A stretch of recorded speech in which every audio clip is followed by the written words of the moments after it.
Hi అండి. అందరికీ నమస్కారం. Welcome to my channel. ఈ వీడియోలో ఏపీ ప్రభుత్వ ఉద్యోగ పెన్షనర్లకు 12వ పీఆర్సీ గురించిన తాజా సమాచారం అయితే, అలాగే ఐఆర్ గురించి పూర్తి వివరాలు ఈ వీడియోలో తెలుసుకుందాము. వీడియోని ఎక్కడే కానీ స్కిప్ చేయకుండా ఎండ్ వరకు చూడండి. అప్పుడే పూర్తి ఇన్ఫర్మేషన్ అర్థమవుతుంది. అలాగే వీడియో చూస్తున్న ప్రతి ఒక్కరు వీడియోకి ఒక లైక్ చేయండి. ఈ వీడియోని తోటి ఉద్యోగ పెన్షనర్స్ మిత్రులతో అయితే షేర్ చేయడానికి ప్రయత్నం చేయండి.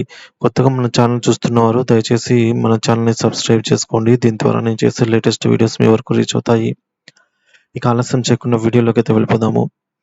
ఫ్రెండ్స్, ఇక విషయానికొచ్చినట్లయితే ఉద్యోగులకు ఐఆర్ ప్రకటించాలి. అలాగే పీఆర్సీ కమిషన్‌ను కూడా నియమించాల్సిన అవసరం ఉందండి. సో, ఈ మేరకు బొప్పరాజు గారైతే కోరటం జరిగింది.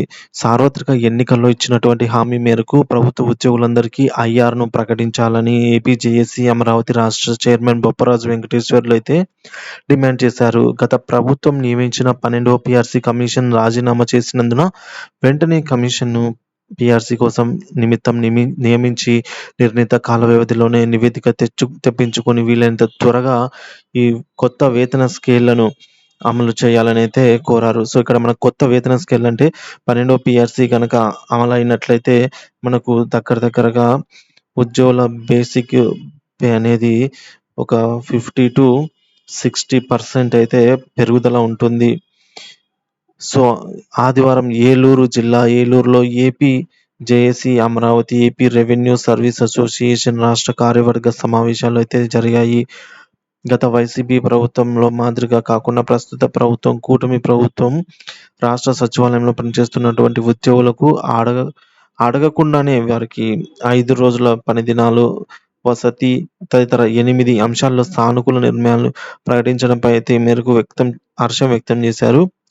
అదే మాదిరిగా వెంటనే ఉద్యోగులకు సంబంధించి ఐఆర్‌ని ప్రకటించి, సో, ఉద్యోగ పెన్షనర్స్ డిమాండ్ చేస్తున్నటువంటి 35% ఐఆర్‌ని, అలాగే పీఆర్సీ కమిషన్‌ని నియమించాలి అని చెప్పేసి, సో, పీఆర్సీ కమిషన్ ఫర్ 12థ్ పీఆర్సీ అండి. వెంటనే నియమించి త్వరగా నిర్ణీత కాలంలోనే ఈ నివేదిక తెప్పించుకొని కొత్త పే స్కేల్స్